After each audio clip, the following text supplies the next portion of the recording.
Good evening, everybody. Welcome to this evening's Cuppa with Katie. Are you joining me with a drink? Hold on, I've got my Cuppa tea here. Hello. Are you joining with tea or wine? I can't host these with wine. I would lose the plot. I'm very excited to be with you tonight. I hope you single ladies are arriving with burning questions around dating, because tonight I get to chat with James Preece, who is a celebrity love, relationship, dating and lifestyle coach. He's like the works. So I'm very pleased to be joined by him this evening, and I'm going to wait for him to jump on board, and I'm going to wait for a bunch of you to jump on board.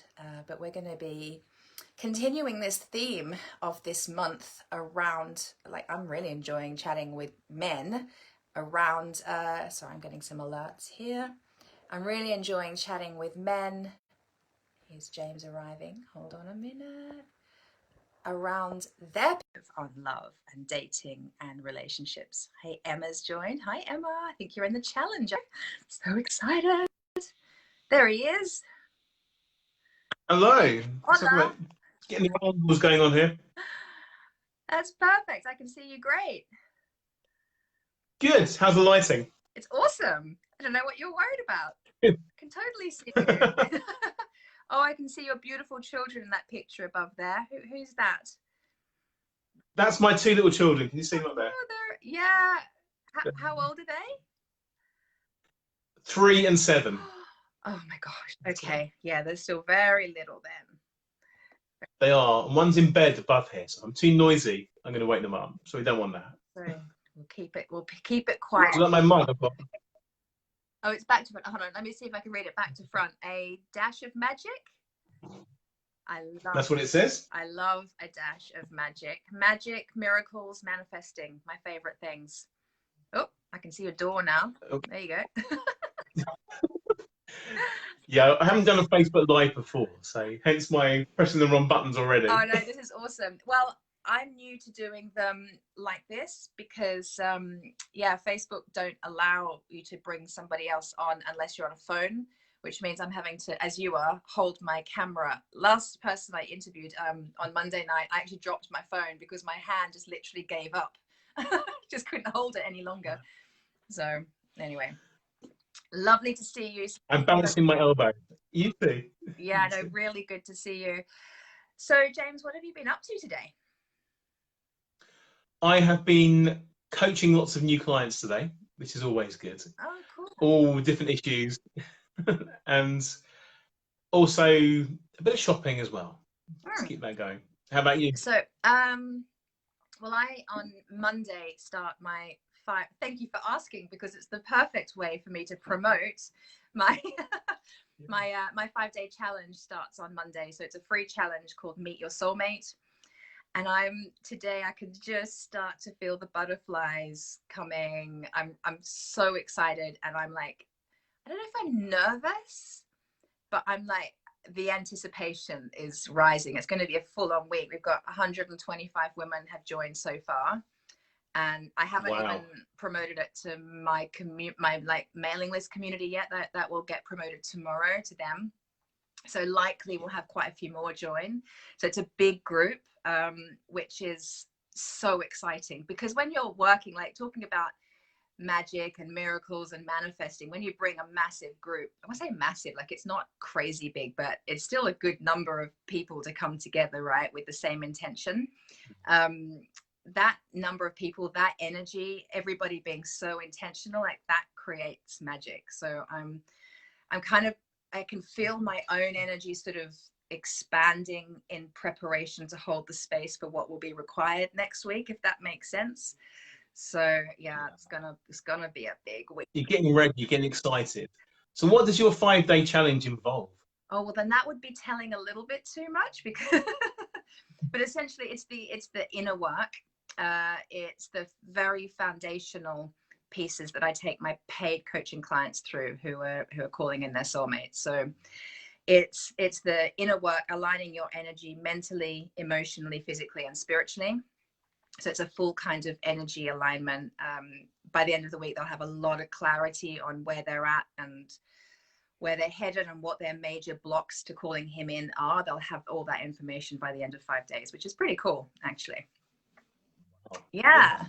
Yeah, so today I've also been filming for another platform today. So I've been doing quite a bit of that recently, creating a course for somebody else, all around sexual well-being, which is really an interesting new angle on my work. So yeah, that's really fun. Yeah. For women. Yeah. So what have people come to you to be coached on then? You said you've got new clients arrive today. What do they come to you for?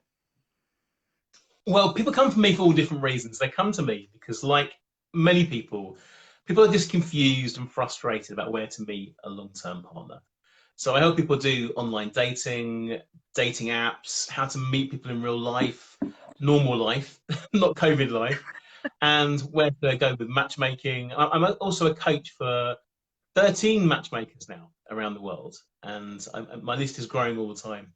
So people come to me. But one of my clients today, she's got a new partner and she wants advice on how to make it work and how to make sure he doesn't get bored of her and how to keep interested. And that's just a fear she has. I think she's got a slightly anxious attachment style.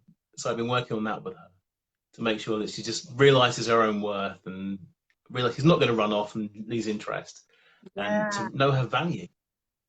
Yes, I love that. I love that. And I love how you work with the whole range as well, because it is that thing, isn't it, that you start off with, I really desire to call someone in, and there's like the anxiety or worry or fear around, like, where is he and is he ever going to arrive? And then you meet the person and then it's, oh my God, how do I do this now? And then it's, you move in with that person. And because I remember when I moved in with James, all my stuff came up. It was like, oh my God, how do I blend my life with this other man and my child with his children, our finances and my independence? And yeah, it's the journey, isn't it? So you seem to take people right the way through that journey. I do. It's right from the very start, getting the confidence, knowing what you want to go and find a partner, getting into relationships. And then people come to me even 7 years later and say, James, look, I still need your help now because I want to know, what do I do now? It's been 7 years. We don't want to get bored. We want to make sure, what steps should we be taking every single day to make sure we continue to grow? Or they say to me that I want to get him to propose to me, or I want her to move in with me. What do I do? So it's an ongoing journey, because dating never stops, does it? You should always keep doing it. Oh, that's a really good point. Can we talk a bit more about that? I've never heard that said before. Yeah. Dating never stops. Really? I've never heard it said like that before. Stop. Like, I've heard, we've got to have date nights with your partner, yada, yada. But can you tell me more about how dating never stops? Yeah, dating's an ongoing process. It's the nature of getting to know each other and making sure you're having a good time. It's supposed to be fun. If dating's not fun, if you're doing it wrong, and it doesn't stop. You're supposed to have date nights, like you said. You're supposed to keep going. And it's an ongoing adventure, ongoing journey. If you stop dating, then what are you working for? What are you trying to do? It's become complacent. If you stay the same, things will always be boring. You've got to keep things spiced up, not just going on date nights, but treating your partner and getting to know them in the right way. Just because you're in a relationship or you're married does not mean that you stop dating. You just carry on dating always. And it's something to look forward to. It's little holidays you're going to have booked and things you're dreaming of and share goals. That's what dating should be. I really like that. Yeah, actually, to be fair, James and I started this year with the intention of really bringing that energy into 2020. And it all just went down the toilet. I mean, we had these beautiful trips planned. Yesterday we cancelled our trip to Australia for Christmas to see my family, which is just heart-wrenching for me. But yeah, we've had to cancel our trips. We started dance classes, we had to cancel them.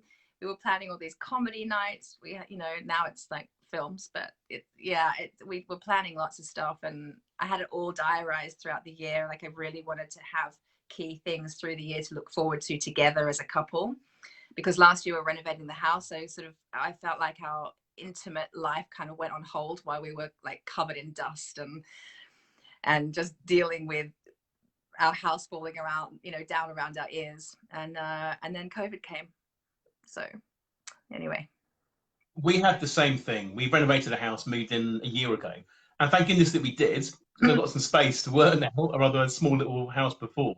I'm not sure I could have coped with a lockdown if my bedroom was the dining room was also my office and a playroom all at the same time. I know. And now I've got 2 offices in my new house. Yeah, it's 2 offices now, which is quite nice. Yeah. And I'm still going to be quiet for my kids. Yeah. But we had all lovely trips plans, and my wife had a big birthday. We had all these things planned for that, and they all went, and we had to adapt to them. Yeah. And now we're starting to think, well, we can start doing them again now. And now, over half term, we've got a little trip with a family trip going away. And will it happen? Will we be locked down? Who knows? Yeah. But do you know what? I think the whole pandemic has been great for dating. People have really had a chance to reflect on what they want, what they don't want. And in 15 years, they've been so busy. Isn't that interesting? I tell you what, I've been really busy as well. So let's talk a bit about that. How are you helping people with their dating during a pandemic? Because this is like, what's the biggest question that clients are coming to you with at this point in time around dating?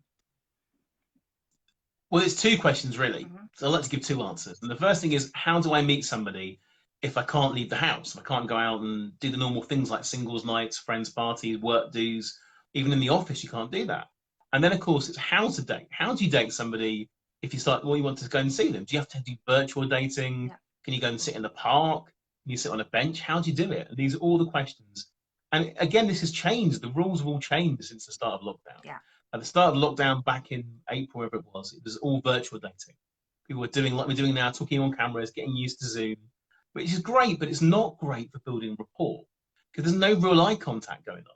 Even a walk in the park side by side is not great because you can't see them, you can't look them in the eyes. So you have to know what you're doing and do the right sort of dating to make it work.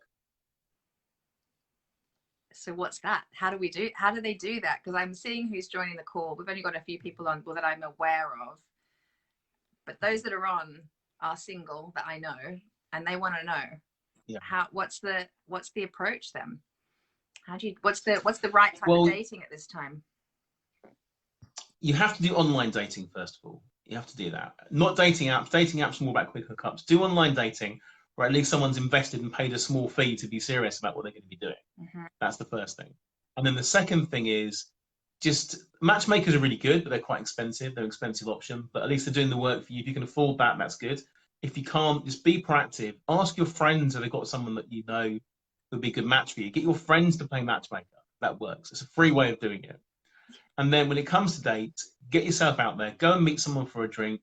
Go for a picnic if you have to. And as autumn is here and winter's coming, it doesn't mean you can't go out and do activities. You can still meet people.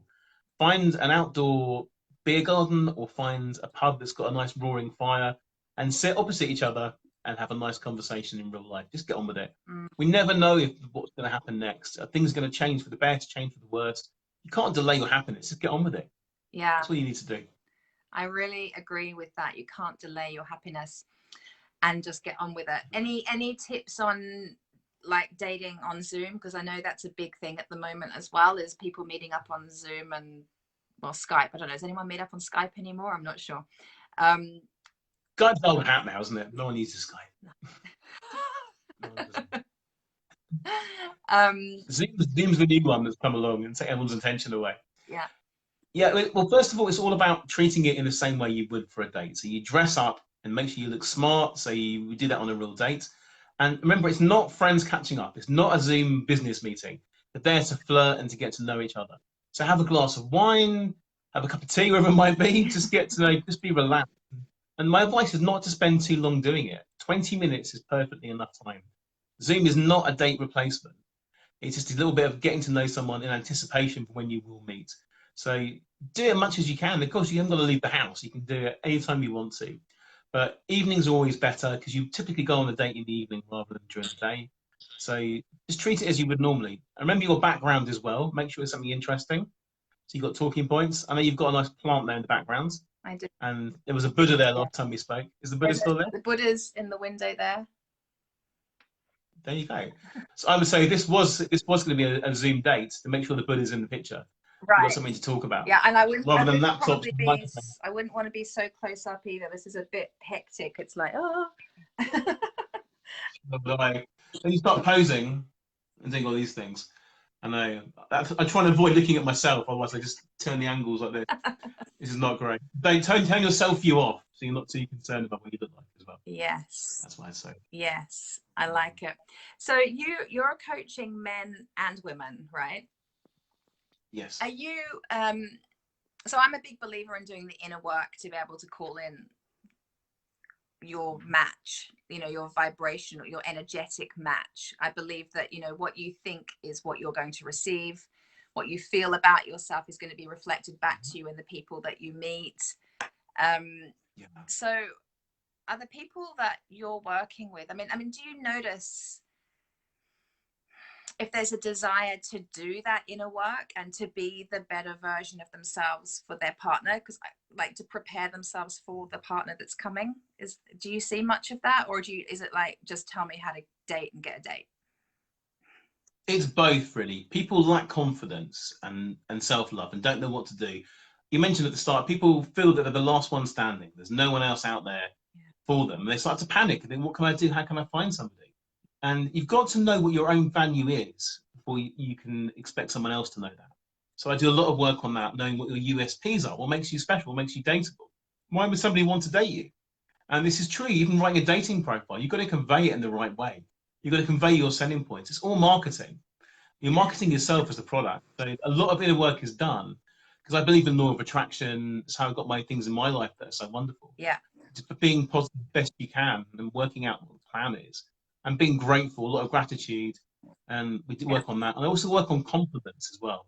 Because so many of our memories are from childhood. People say horrible things to us that make us who we are now. And they torment us and we look back on it and all bullying and horrible things.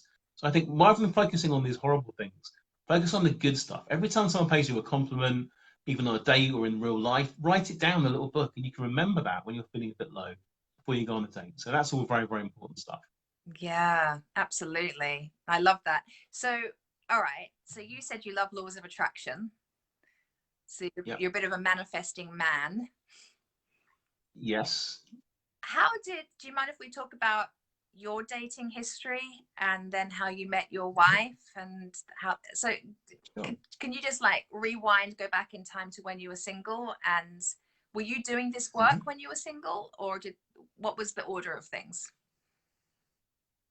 Well, I was single a long time ago now. I was an actor. I did a lot of dating. I dated a lot of people, partly because I had the options of running singles events at the time when I first started doing this. And people were always, because I had lots of confidence, I was quite outgoing, it worked well. When I was doing lots of online dating, and that was very popular, a lot more popular than it was now years ago. Yeah. But I got into the whole cosmic ordering, law of attraction side of things. It was more called cosmic ordering back in the day. Okay. And I got into this, went to workshops on it. And I started reading about law of attraction, how whatever you think about, you attract into your life. But I've always done that to some degree anyway. I believe I'm very lucky in the sense that I don't really believe in luck, but I think I am a lucky person. I try to be positive. And I actually made a list of 20 things I wanted in my ideal partner. And when I met my wife a long time ago, 13 years ago, I realized that she was the one very quickly. She can probably hear this, but I don't really care. She knows this anyway. She'll love it. And she'll love it. And it's just, I was writing a book at the time about dating. So I want to see your book, I want to see your list. She found my list.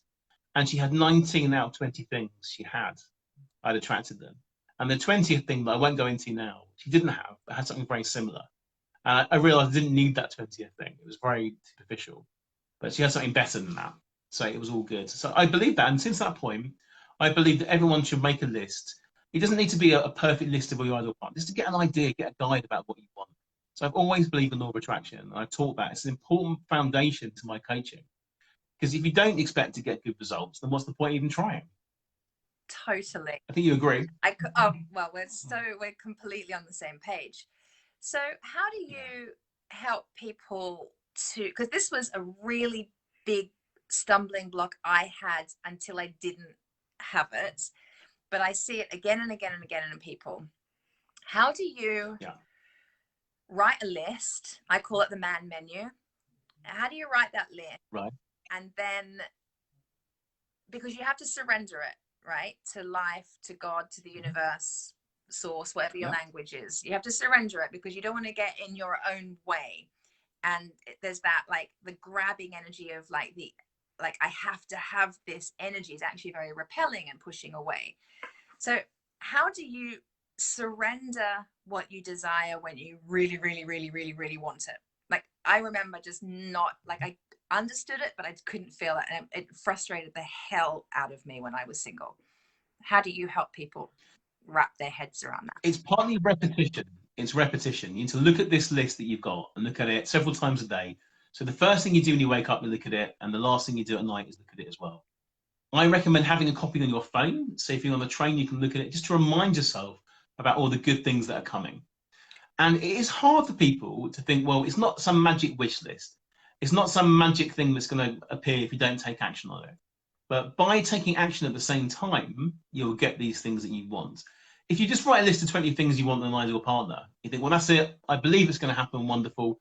It probably won't, because Mr. Right is not going to knock on your door magically. You've got to look at the list and, well, if I want somebody who's creative or someone that is educated, I have to go to these places where I might find that person, whether it's an educated dating site, whether it's a talk, and you put yourself out there. So, well, I'm going to help the universe a lot. It's not there just to sort of grant wishes. It's not some genie. I don't think it's that, but you have to take action. All life is all about taking action. You're not suddenly going to lose loads of weight and get fit by writing down 20 things you might do, exercises.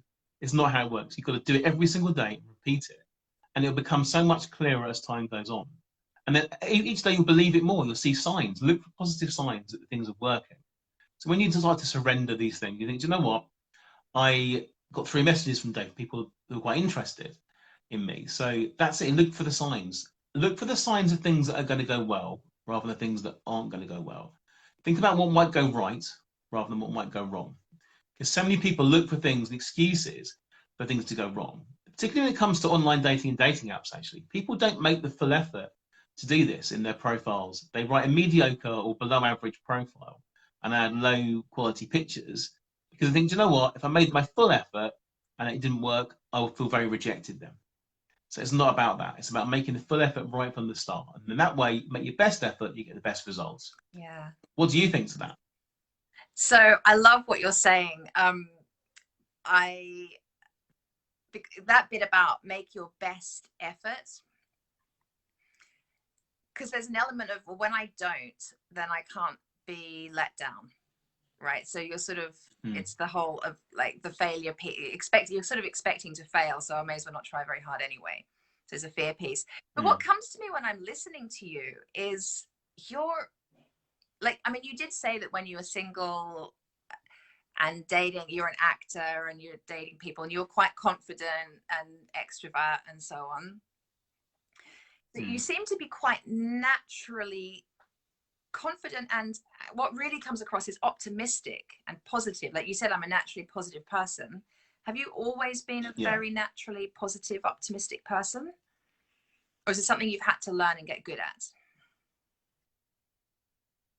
That's a very good question. I've generally been quite positive. The way I was raised is to be positive and taking action. But I was also quite shy when I was younger, before I became an actor. I became an actor. Originally, it was an amateur dramatics thing to get confidence, to meet more people. Because I was still an extroverted, but I still, what they call it, an introverted extrovert. Yeah. So I didn't really want to put myself out there, and I was a bit nervous around people, avoiding these things. Yeah. But I became an actor to overcome that. And even now, I still think the most confident people out there are still got their own issues. Still, no one wants to get rejected. No one wants to be told they're not good enough. Yeah. And that is still an important thing. People say that I used to be shy, and people tell me now that they're shy and they're going dating. Well, I'm too shy. Being shy isn't a bad thing either. It's just who you are. There's nothing wrong with being shy. Everyone wants to be loved, and everyone wants to receive love. And positivity comes from this. It comes from good experiences and bad experiences. You've got to experience some rubbish stuff in life in order to appreciate what you have got. And we all go through weird times. Even now, the pandemic, it's a horrible thing to happen to the world, but I choose to see the positive side of it. Okay, it wasn't easy at first. You think, what am I going to do now? I've got no clients, got no work, no money coming in. But then gradually it comes in. Yeah. And you realize it's an absolute opportunity to reboot and to, if something doesn't work, reboot and try something else. Yeah. And this is a great thing for that. Yeah. How are you so confident then? Well, hold on. Well, I will answer that. Bank that, because I just want to say, like, you just seem to be able to do something that I really had to master when I was single. And that was living in an anticipation energy. So not an attachment to what I really, not attachment to my list of qualities that I wanted in my guy, but just an anticipation that, and a belief that it's coming. Like I know that that is coming. And all I need to do is focus on me, take care of me, ensure I feel good, keep doing my own inner work, enjoy my life as it is, because I know he's coming, and I'll know when he arrives. I'll have the gift of hindsight of being able to look back and understanding why it took the time it took and why he arrived when he arrived, and I trust that will happen. But I had to really, that was a quality of mine that I had to really develop when I was single, you know, because I got to a point where I was like, Jesus Christ, like this is never going to happen for me, you know, and I really badly wanted it. It was really hard to stay surrendered, and move into an anticipation and excitement for him. So to flip the almost, I wouldn't say I was desperate, because I really was enjoying my life as it was, but I really yearned. So it's like this yearning, and flipping that into an excitement and an anticipation. That took a bit of work for me. You asked me if I'm why did you say, are you suggesting I'm confident? Is that what you're asking me? Yes, I think you're very confident. I think Okay. I've watched a lot of videos you put out and all the stuff that you do, and you work so hard. You've got to be confident. It's probably an ongoing thing. You're probably learning to be confident, you're going to tell me. Yeah. Maybe you hate doing this. Maybe you hate the camera. I don't know. No, You tell me. well, it's interesting because probably about 2 years ago, I owned up to myself that I like being in the spotlight. Like I'd never acknowledged that for myself, or gave myself permission for that, because I think, for multiple reasons, I think there was a belief that, like, who the hell do I think I am? Or I definitely can't do that. I'm not talented enough or extrovert enough, because interestingly, I am actually quite an introvert. Like I've quite enjoyed a lot of lockdown, because I quite like that I don't have to go anywhere if I don't want to. I'm quite happy in my, you know, in my track pants at home. But yeah, I gave myself permission a couple of years ago to really acknowledge that I desired to be in the spotlight. And I can look back through my into childhood, when I was a very shy little thing, very shy. And oh, are you frozen? Are you still there? Ooh. I'm still here. You've frozen now. Oh, I've frozen. Okay, well, we've frozen a bit. I'll keep speaking as long as you can hear me. I still hear you. Okay. It's unfrozen. Okay, cool.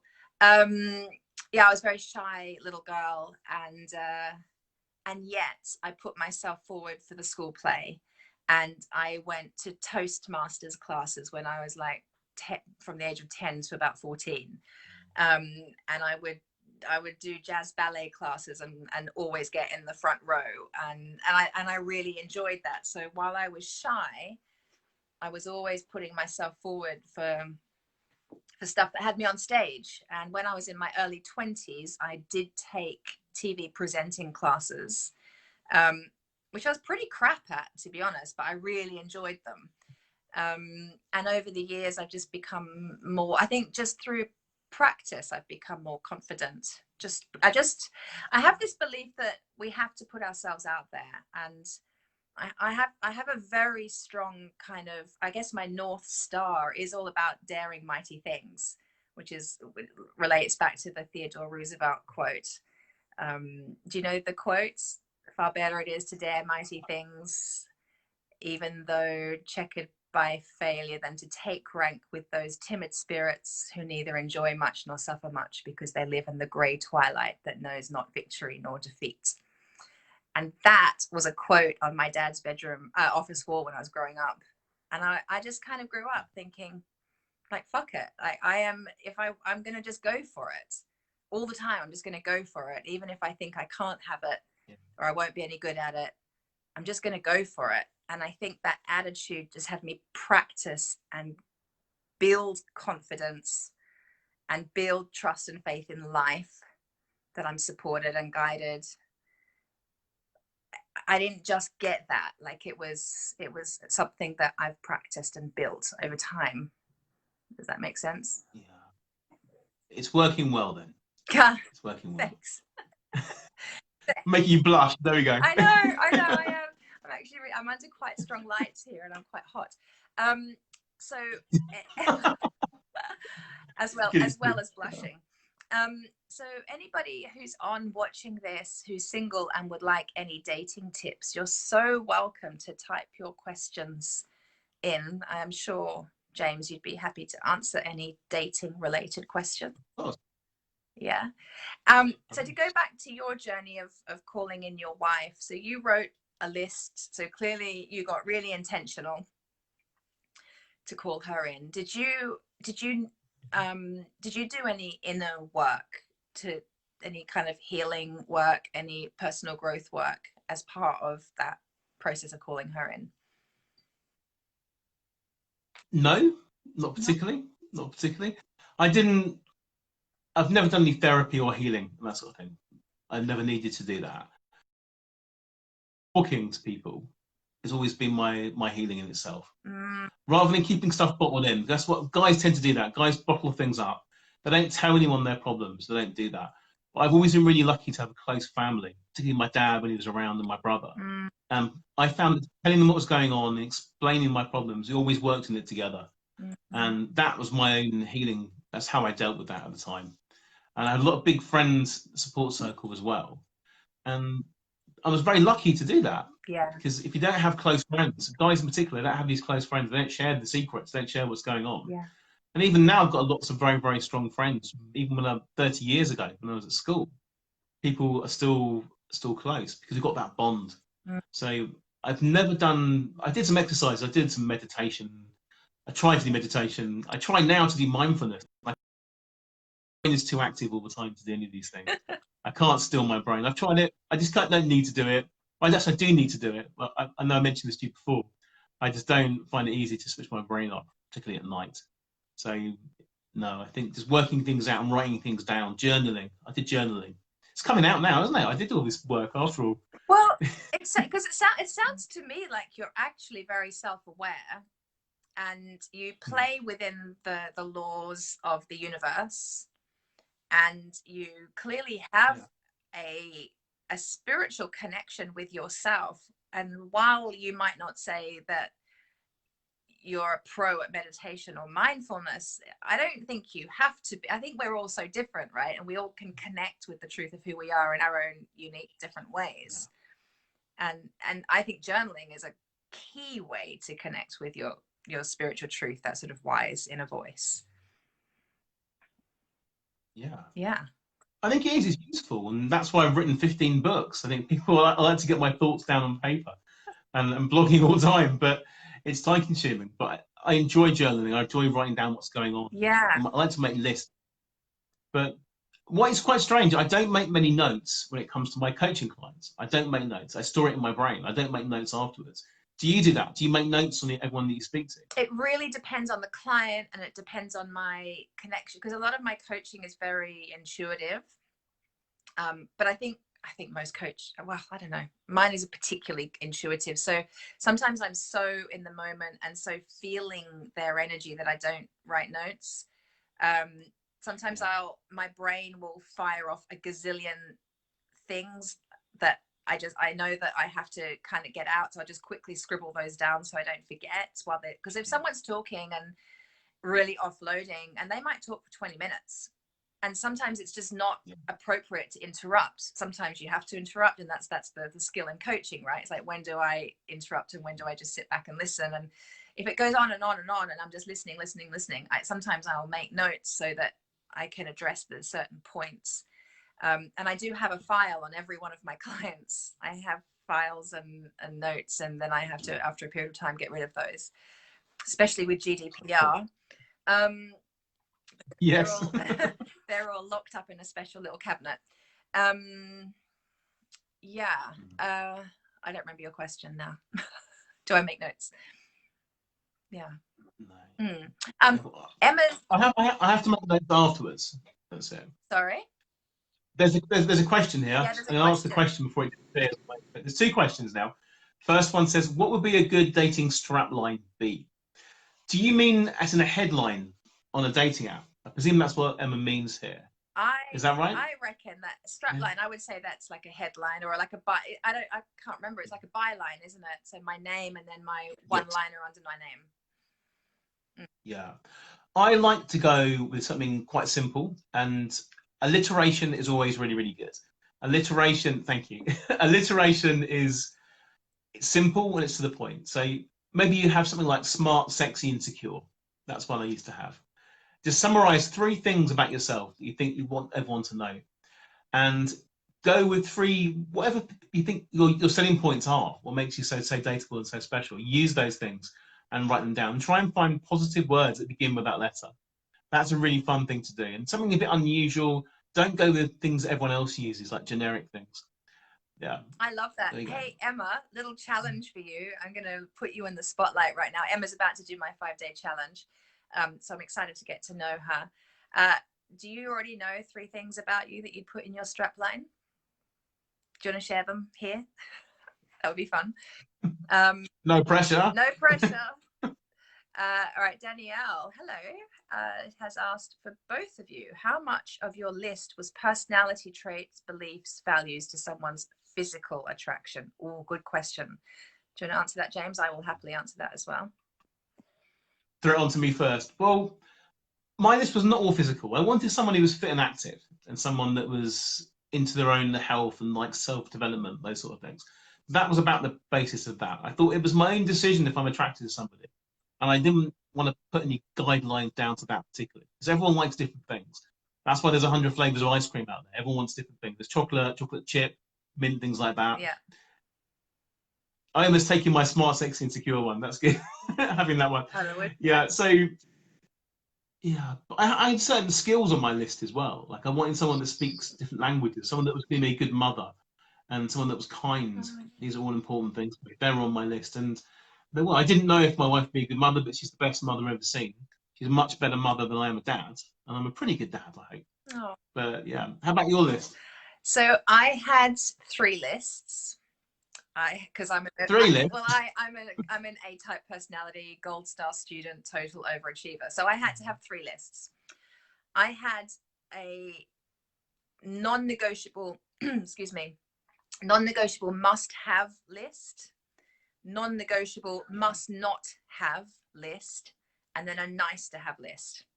So on my nice to have list, it was a super yacht and and a 6-pack, and I don't know, probably I can't quite remember now, but I still have the list, but something like probably multiple houses around the globe, and you know, all these really kind of fun fancy things. That was on my nice to have list. My non-negotiable must not have was things like addiction, you know, crazy ex-wife, that kind of thing. And then my non-negotiable must-haves was very much around character traits that I, you know, honest, respectful, kind, compassionate. I definitely wanted, so in terms of the physical thing, non-negotiable must-have, he had to be fit and healthy. He had to be he respected and took care of his body and his health. That was like a non-negotiable important thing to me, because that's so important for me and how I am. And then so to address physical pieces, like he non-negotiably had to be tall, because I'm 5'11", so I needed him to be taller than that. So James is 6'5", which is brilliant. But I also wanted him to sort of have this kind of Grecian god thing going on. So I wanted to have like sort of wavy dark hair and olive skin, which he doesn't have, because he's a you know, pale English guy with a shaved head. So and I find him so attractive, but that wasn't on my non-negotiables. That was like, you know, the Grecian god look was like a nice to have, and I trusted that life and the universe would bring me my perfect match. And I met James, I would never have described my,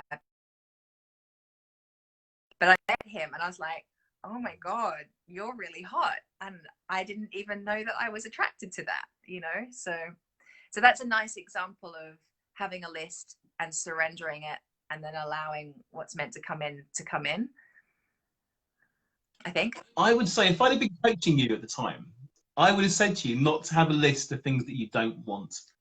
Because Yeah, I get if you that. think about what you don't want, you're I know, throw it back at you. Because if you think about what you don't want, you're only going to get things that you don't. So rather than saying, for example, I don't want a smoker, Yeah. you say I want someone who takes their health seriously, and you frame it that way. That's what I would say. But other than that, I think they're good lists to have. But try and frame everything you do in a positive way, because I am positive, as you said. Yeah, So you are. And right there's I actually completely agree with you on that, because it is so important to put the focus on what you want, not what you don't want. I totally agree with you. I think I was doing that though because I kind of took myself through this process of looking back at all of the male relationships I've had in my life, and I got really conscious to what worked for me and what didn't work for me. And I felt like it was really important for me to be in full awareness of what didn't work. Not, but I totally agree with you. So it's quite contradictory what I'm saying. But I needed to understand what hadn't worked. I needed to bring that into awareness. That felt really important for me, because I hadn't even identified that I had a pattern of dating addicts, and I hadn't identified that I had a pattern of dating narcissists. And I needed to get into reality that that's what I was attracting. And I was in this habit of being in relationships where I was like a fixer or a carer, or it was somehow emotionally, mentally abusive. Like, that was not all of them. I've had some beautiful relationships as well, but I did have a pattern of that going on for a few years there. And I needed to realize that I was doing that, and that there was a bit of an addiction to drama and what that was about for me. And to do the healing around that, so I did not attract that in ever again. So yeah, it's nice to finally have a relationship that isn't founded in drama. I think what you're saying makes sense, because many people have these dates with the wrong sort of people, and they get so frustrated and jaded and think, I'm never going to meet somebody. So rather, they make listings that they don't want. I see it in profiles, people writing their no time wasters in their profile, for example. Right. So those things, yeah. So don't write negative stuff. But I can see why you do that Yeah. out of frustration. But it makes you come across as a negative person. But no. So Emma's come up with, what about comfortable, caring, and courageous? I like caring and courageous. Why would you be comfortable? I think I'm wondering if she means like comfortable in her, well, it could mean various things, couldn't it? Comfortable in your own skin, comfortable financially. Secure. Okay, Secure. secure. Yeah. Yeah. But you're going through the alliteration with C. So contented, maybe content. Content, caring, and courageous. Yeah. Oh, it's fun, isn't it? I really like this alliteration thing. Yeah, that's really good. It's really good. More memorable. It does make it memorable, doesn't it? Comfortable in myself. Yeah. Yeah. Yeah. Yeah. I like that. Yeah, I like that too. I like that too. Much better. Thanks. Awesome. Awesome. So how are we doing for time? So James. Katie. So what I find, so my own experience and a lot of the women I'm working with, one of the biggest blocks to falling in love is that belief, I can't have what I want. It's just not meant for me. I'm not wired that way. I'm damaged. There's something wrong with me. I've spoken with 3 men so far this month about a male's perspective on dating and love and relationships. And when they've told me what they were looking for, this includes my husband's, because we did a live like a couple of weeks ago. When I said, did you believe that that was possible for you, when they shared what they were looking for, all of them went, yeah. Like, it just, and it seems that that's the same for you. Is that? Yes. I wouldn't have written things down that I didn't think were possible, because what's the point of that? I had to really believe in these things were possible and that I was able to attract these things. Otherwise, it's just a fantasy list, isn't it? Yes. I Well, think the things yes. that men Except want. if you don't believe you can have something, it's a fantasy list. But it doesn't mean it's true that it's a fantasy list. It's down to your beliefs about yourself and what's possible. Of course it is. But then when you write down achievable things, you write down about the super yacht, for example. You might have got that, but it's still a bit of a fantasy, isn't it? It's just playing with being fun. Yeah. Things like that. Yeah. So I think it's being realistic as well. Yeah. You've got to be realistic on your list. But if you don't think you're going to get that, it's down to your own confidence. It's all down to self-love and being confident and knowing what your value is. And I work a lot on people's values, like I said earlier on. Yeah. Because people don't know what their values are. They can't sell themselves. They say, well, it comes out, what are you? Well, I'm kind, I'm loyal, I'm funny, I'm playful. That's just a puppy. It just needs more than that. You need to get deeper in the whole process. Yeah. Otherwise, it's just generic. Everyone's got different skills. Maybe you're good at playing the piano. Maybe you're amazing with children.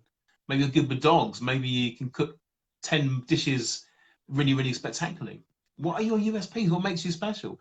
Then you can work on that and you think, well, I can do these things. And it builds your confidence up. Then you'll start believing that you're capable of getting these things. Start off small. So, well, I'm going to attract this week. I'm going to attract a date with just anybody to start with. Then you get the one date. Then you say, well, I'm going to believe in that. That worked. There's a positive sign. I'm going to get 2 dates next month for people that I do quite like. And it goes from there. Look for the signs. Just build up slowly. Don't launch into it magically and write this list. It's going to happen and do nothing. Take action all the time. I absolutely believe in taking action. As hard as that might be. I really like that, because what you're suggesting there is allowing yourself baby steps. You know, just do what's manageable for now, but do something for now, and then acknowledge that as a success. And as you acknowledge it as a success, you're building self-trust and self-belief, self-confidence, bit by bit. You will. It will happen slowly. Yeah. Yeah. Every day you're going a bit further on your journey by doing that. Sitting at home and watching Netflix every day rather than doing anything is not going to help you. But even just taking one little thing every day, one action is going to help. Yeah, I don't think when I was single, my addiction to Sex and the City was very helpful at all. But it made me feel good. It made me feel understood when I watched Sex and the City. I used to watch them all to get tips. That's what I used to do. One of the few guys that watched them all, and the 2 terrible movies that came out afterwards. Terrible. Yeah, terrible movies. A bit of a letdown. Yeah, I love Sex and the City still, though. It's great. No, it's interesting because I guess over the last couple of weeks, and the guys I've been speaking to are all super conscious, awake, been doing their work. So I guess it makes sense that when I asked them, is what you were looking for, like, did you believe that was possible for you? Their answer was always yes, but it had me starting to wonder, well, is that just the fundamental difference between men and women? Are men generally more confident than women? I don't know. Are they? What do you think? Not at all. Not at all. Everyone's different. I have plenty of guys that come to me completely inexperienced, afraid to even communicate with a woman, afraid to do that. Then I have women in their 60s, the same situation. They're amazing when it comes to talking to people for work reasons, but relating to them in a dating capacity, they can't do it. They're completely clueless. So I wouldn't say men and women. Everyone's just different. Everyone's got different levels of confidence in what they believe in, how they approach a situation. Yeah. So I wouldn't say no. I wouldn't say they're different, but everyone goes at their own pace in life, don't they? Yeah. That's what I think dating requires quite a lot of vulnerability to just allow yourself to be fully who you are. Even like when you were saying earlier, even if you're shy, embrace that that's one of your character traits, and that your person will find that really rather lovely and attractive. Yeah. Vulnerability is that sexy, isn't it? I think it's showing that you care about something. Yeah. It makes them feel important. By the fact you're there having the conversation, putting yourself in a difficult situation, they're thinking, well, that's quite flattering, really. They want to spend time with me, getting to know me, even though it's uncomfortable for them. And that's great. It's like shyness.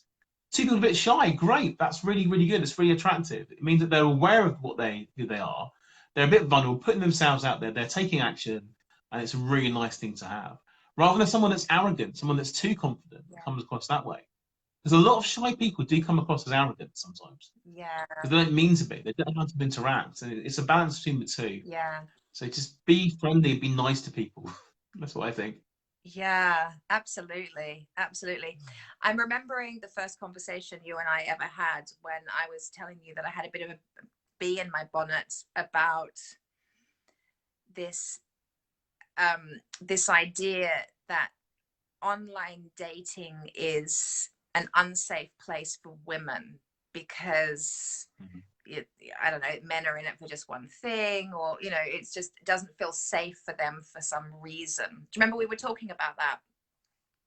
I do, yeah. I do. And what's my point? What is my point?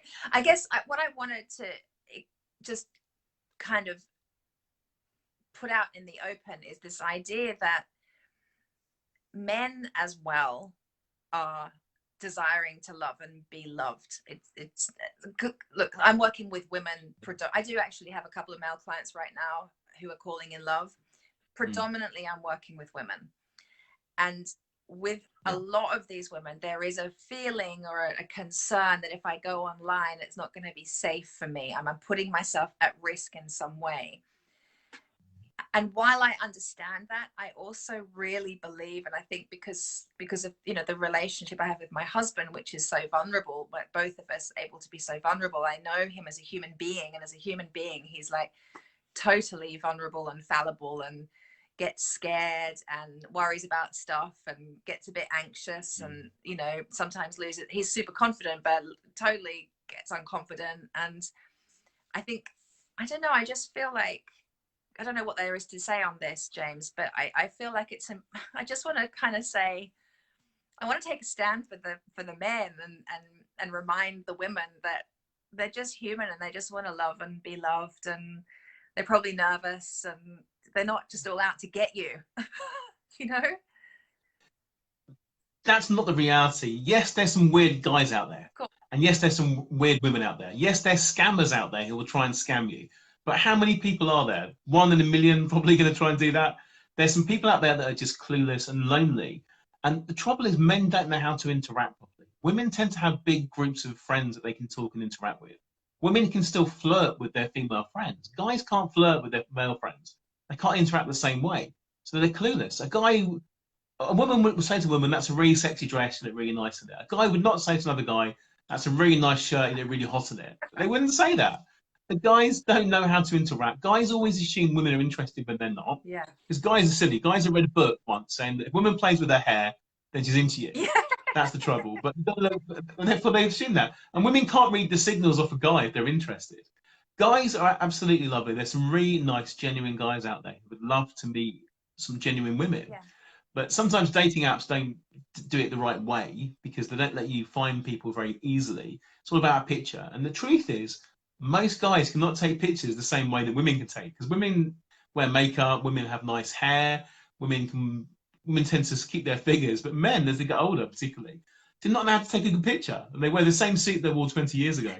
But in real life, absolutely charming, lovely guys. Yeah. You're laughing at the reality of it. It's true, isn't it? Yeah. So women can look nice. Women know which angles to take the pictures, and men don't have a clue. Yeah, exactly. That's it. Whoever it might be. You don't want So to see my guy, that's a much better angle. There we go. Look, 10 years younger there. I'll twist mine right now. Twist mine. My hand's getting numb now. I know. About this. I know. Oh, there's more. There's some questions there. I'm aware we need to wrap we'll up. Come on to it. I'm aware we need to wrap up in a minute, so I'm just going to have a look at these quick comments. So Claire said that would really be my worry if online dating is safe. Yeah, and I mean, what do you think, James, about how would anybody ensure they were safe when online dating? Like, what's the strategy? Okay, yes, they're going to be fake profiles on dating sites. And yes, there are going to be some catfish out there that have pictures that aren't really them. Yes, there are going to be some scammers. But most of the paid for sites, the good ones, have got teams of people weeding these out for you all the time. If you spot a fake profile or someone that's not who they say they are, report them, get rid of them, and save another woman having that experience. Yeah. Look out for each other, because most people just leave it. Oh, that's a fake profile, just leave it. But they're saying most profiles are genuine. Yes, online dating is completely safe. if you know what you're doing. Don't just meet a random stranger by going onto WhatsApp after you text them. Don't do that. Sorry, once you text on the site, don't do that. Just go on and meet someone properly. And what you do is have a phone call with them before you meet them. Yeah. That's always my advice. Have a quick phone call, 10-minute conversation, Yeah. suss them out. Do you really want to meet them? Is there any rapport? Do you trust this person? And if you do, then you can meet them. Don't just go straight from the dating site onto WhatsApp, because everyone does that.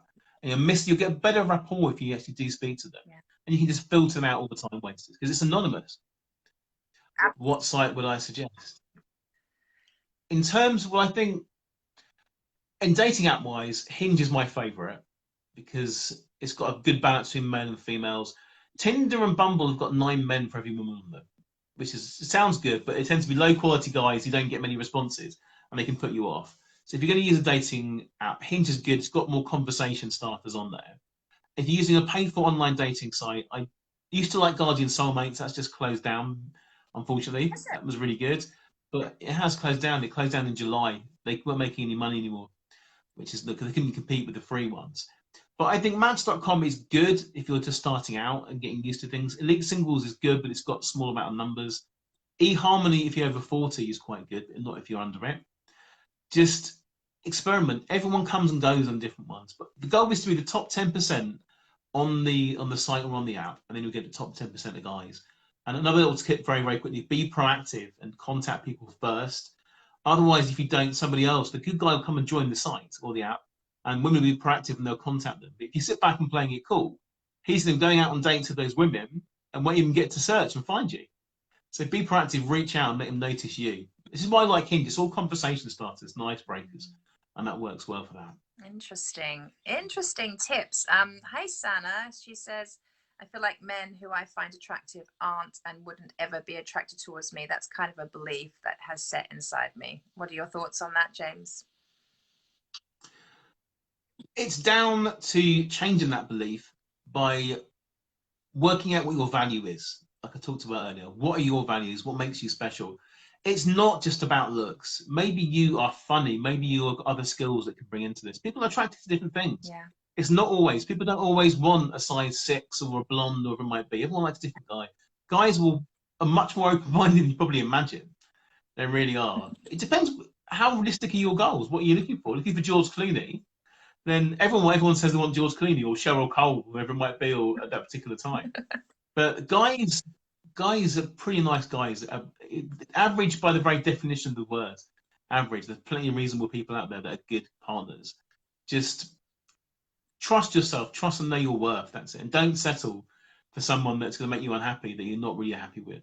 It's better to be single for a bit of a time and enjoy the process of dating, as you probably agree, Katie, than just to compromise and be unhappy. Totally. So experiment, see who's out there, give people a chance.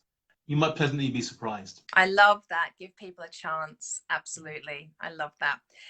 James, we need to wrap up. What the site name? Hinge. Yeah, Hinge is a dating app. It's a dating app. H-I-N-G. That's it. Hinge. Yeah, that's it. Yeah. It's a free dating app, but it's the best one there is. It's more interactive and there's better search filters on there. There you go. See, when I was single, Bumble had just come out. So there was very limited numbers of men on there, and it was perfect at the time. But that's the story for another time. James, thank you so much. How can people find you if they want to follow you and get in touch with you? Cool. You can find me on Instagram. It's James Preece Coach, or you can find me through my website, which is jamespreece.com. Awesome. And don't forget, if you're watching this and you're a single lady, come and join my 5-day challenge. We start on Monday. So it's the 5 days to meeting your soul mate, completely free. I'll put the link to join in the comments. You're welcome, Emma. You're already in. Claire, are you in the challenge? I think you might be. I'm not sure. Anyway, James, thank you so much. I love talking to you. I could talk to you for another hour easily. Maybe we have to do another one of these chats. That would be great. Thank you. Good luck with your challenge. Thank you. Thanks, guys. Thanks, everyone, for joining. Really fun. Really fun. Bye. Bye. Bye.